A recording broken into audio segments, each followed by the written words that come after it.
Welcome back. On AFEX Commodities Exchange in the week that ended July the 12th, the number of contracts reduced by almost 100%.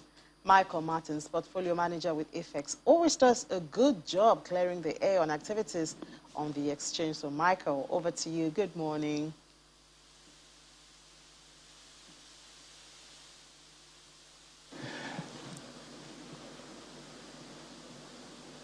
Michael, can you hear us? Yes, Ladi, I can hear you quite clearly. Okay, so take us through activities in the markets for the weekend of July the 12th. All right, thank you very much. So if you look at the commodities market summary, the total value of transactions traded on the exchange fell by 98.60% from around 23 billion to close the trading week at just over 322 million naira. And also the total number of contracts traded on the exchange fell by 98.49% from around 542,000 contracts to close to trading week at just over 8,000 contracts. The number of deals also fell by 39.47% from around 38 deals to close the trading week at just 23 deals. The AFEX Commodities Index went up slightly by 3.05% from 476.02 basis points to 490.56 points rather. The AFEX Export Index also went up by 5.62% from 170.02 points to 179.58 points. With regards to the volume of transactions traded on the exchange, we generally saw a lower volume across board, with the biggest changes happening with maize falling from 311,694 contracts to close the trading week at 2,669 contracts. With cocoa and sorghum, we also saw a decline in volume from 445 contracts to trading no volume in the week, and also with sorghum, which traded from 16,865 contracts to trading no contracts in the week under consideration. With regards to the price changes on the exchange, the top gainers were ginger, which went up by 31.78% to close the trading week at 127,362. And Ladi, I must say that ginger contract that you claim to buy, I'm pretty sure it's doing quite well right now. And also with cashew nut, which went up by 0.94% to close the trading week at 44,917 naira per contract. With regards to the losers in the week, we had paddy rice, which fell by 6.02%, closing the trading week at 20,650 naira per contract. And we also have maize, which fell by 3.32% to close the trading week at 19,200 naira per contract. And last but certainly not least, we have the fair trade exchange traded commodity, which is the FETC, which fell by 3.32% to close the trading week at 13,236 naira per contract. So that's by and large all of what happened in the exchange in the week under consideration. And as we always say, if you want to know more about the commodities market, you can always go to our website, which is www.afexnigeria.com. And if you want to get started trading commodities, whether that's spot contracts or fixed income products, you can always download our app, which is available on iOS and Android. All right, Michael, well, I'm quite bullish on ginger, but your cashew nut got me curious here. Its price was up almost 100%. Cashew nut? Yeah, I thought I saw cashew up about 100% there. Cashew is up 0.94%, correct me if and you closed your trading week at 44,917 naira per contract. Okay, that's so 0.94%, right. Yes, 0.94%, Ladi. All right. Well, but, all right, what is, let's look at another thing now. AFEX is also concerned about building food reserves. Okay. How can Nigeria have enough food reserve as a country and, as a continent? How do we ensure we are actually food secure enough to survive, especially in the event of a crisis like we did with COVID-19? So what is Nigeria's 2021 food reserve in comparison to the 2020s? So thank you, Ladi, very much for that question. I think the food reserve / food security question is a very important one and a very important question that we need to answer. As regards to what the concrete numbers are for this year, we don't really have much, but this is what we do know from the data that is available. We do know that the federal government procures approximately 20 to 40,000 metric tons of commodities on any given year. We know that usually the average is maybe slightly higher to about 50,000 metric tons of commodities in any given year.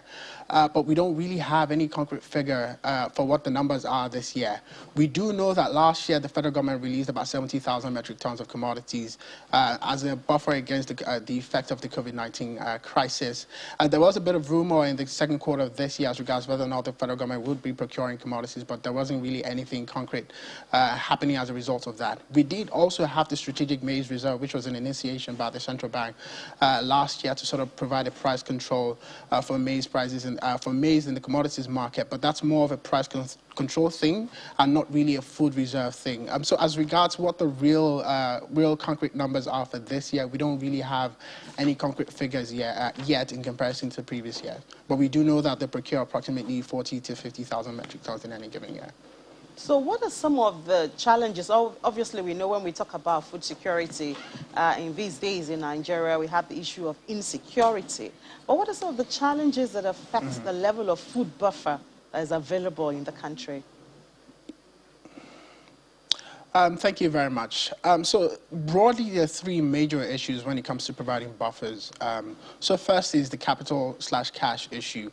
So the federal government allocation to the agricultural sector, and that would be the Federal Ministry of Agriculture and Rural Development, has historically been less than 5%. In the year 2019, that number was about 2%. This year, 2021, there are rumors that the figures would be around 200 billion. Now, let's do a bit of a mental math here, right? So let's say that the entire 200 billion is what would be used to procure commodities as an attempt to provide a food buffer, right? And let's say that the only commodity that they are procuring would be maize, which of course the average price per metric ton is around 150,000.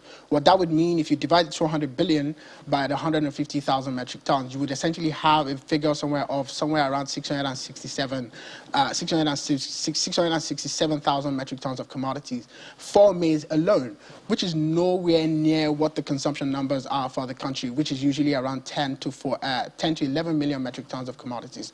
That's problem number one. We don't have enough cash to buy enough of commodities for us to actually have those buffers put into place. The second would also be storage capacity. So currently we have a national storage capacity of around a million plus metric tons, right? For a country that produces around 193 million metric tons of agricultural produce across board, that represents about a 0.5% absorption capacity for what we currently produce as a country. For the United States, which is a developed country, that number is much higher. It's 78%. For our neighboring countries in South Africa, that number is also much higher. It's 83%. What this essentially means is that they can afford to store a significant portion of the amount of commodities that they produce on a year-on-year basis, meaning that they have the ability to absorb a significant portion of that volume on any given year. The third challenge would also be efficiency. Historically, the federal government has not been known to do particularly well across the entire value chain of the agricultural sector, and that's from cultivation to aggregation to storage and then to eventual delivery. What we believe to be the next steps here is a bit of a public and private partnerships whereby private institutions are sort of engendered to provide services as it concerns storage and providing buffers. So for us at AFEX, we've already made significant progress in more than doubling our current storage capacity. We are providing an additional 100,000 metric tons this year. We're also the first company to provide storage as a service and also the largest single private storage provider of commodities in the country. So we believe these three things, cash, storage infrastructure, and also efficiency, are three things that need to be solved as regards to challenges that are facing our ability to provide food buffers. All right, Michael, that's great. But what structures can we put in place to ensure that we have enough to survive as a country and as a continent? So broadly, this would also be three, right? So the first would be for us to significantly improve our yield and production. And that would essentially be two things, right? First, by increasing the quality of seeds that we give to smallholder farmers to help them increase their production capacity, and also with the inputs that we give to them. With regards to the seeds, if you take rice as an example, and if we double the current production capacity, we would essentially be a net exporter of rice as a country, and also with the inputs, there is a need to control the prices of fertilizers across board, because the prices this year are almost twice, if not more than twice, what the current prices were last year. So these are some of the controls that need to be put into place as regards increasing the production of the country, for one. The second would also be for us to actually significantly increase our storage capacity as a country. And that can either be done by building warehouses close to where the smallholder farmers are in rural locations, so that we can facilitate a last mile interaction with them, or also by building silo storage facilities across major urban areas, so that we can service processors that need these storage facilities. So we believe that could also be the second infrastructure that needs to be put into place. At least that number needs to be significantly higher than the current 0.57% that it currently is. And the third would also be our ability to leverage financial market products like e-warehouse receipt financing and also futures contracts to sort of help provide a very good capital efficiency. And what this essentially means is that we don't, if we leverage these financial market products, we don't necessarily need to buy 100% of the commodities that we're trying to provide buffers on. We can essentially leverage forwards and futures contracts to sort of help us provide a better capital efficiency. But seeing that the world has gone digital now, thanks to COVID-19 and other factors, what has technology, got to do in this solution that you prefer? The most important thing with regards to technology would actually be data and our ability to use that data effectively. So first off, as I've alluded to in previous time, we need to be able to predict what the year-on-year production numbers would be. We need to be able to predict by virtue of what the smallholder farmers are cultivating per time.